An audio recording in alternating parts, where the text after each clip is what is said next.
Hello all, Shadwell here, ready to talk about the next film in my collection, The Conjuring 2 from 2016. It's directed by James Wan and stars Vera Farmiga and Patrick Wilson. So, now before we get to it, as of the writing of this review, there are only 3 The Conjuring films, with a 4th rumored coming sometime in the coming years. However, you'll notice that I don't own The Conjuring 3, otherwise known as The Conjuring, The Devil Made Me Do It, because, well,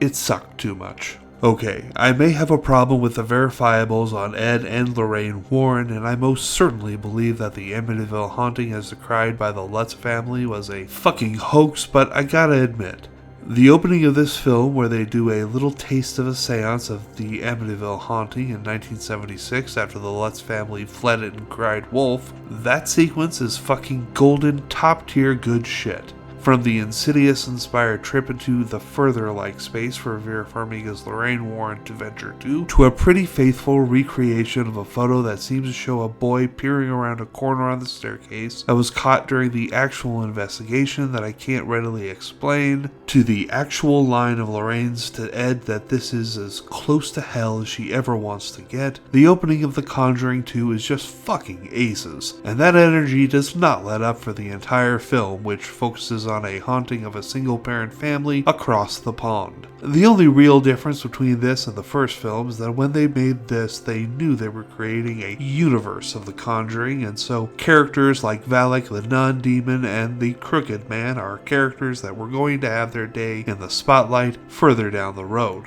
as Valak has already had 2 in The Nun and The Nun 2, and the Crooked Man has yet to receive his movie, but I very much am looking forward to it. Once again, the true story of the situation be damned, because the events that play out in the film are all awesome across the board. But I gotta say, the thing that cements this film for me are the brief moments of calm and even a little levity, like Ed Warren putting on an Elvis impersonation for the family when their record player won't work. Those moments stand out in this film because they make you more off guard for the terrifying moments, and once again, this film received an R rating for terror alone and not language, violence, or gore, and I feel that needs to be reiterated because it is impressive. I gotta say that I like The Conjuring 2 even more than the first because the story is just better and stuff makes a slight bit of more sense, which is why I'm giving this film an A. Congrats James Wan again. Tomorrow it's an adaptation of Carl Sagan's novel, Contact.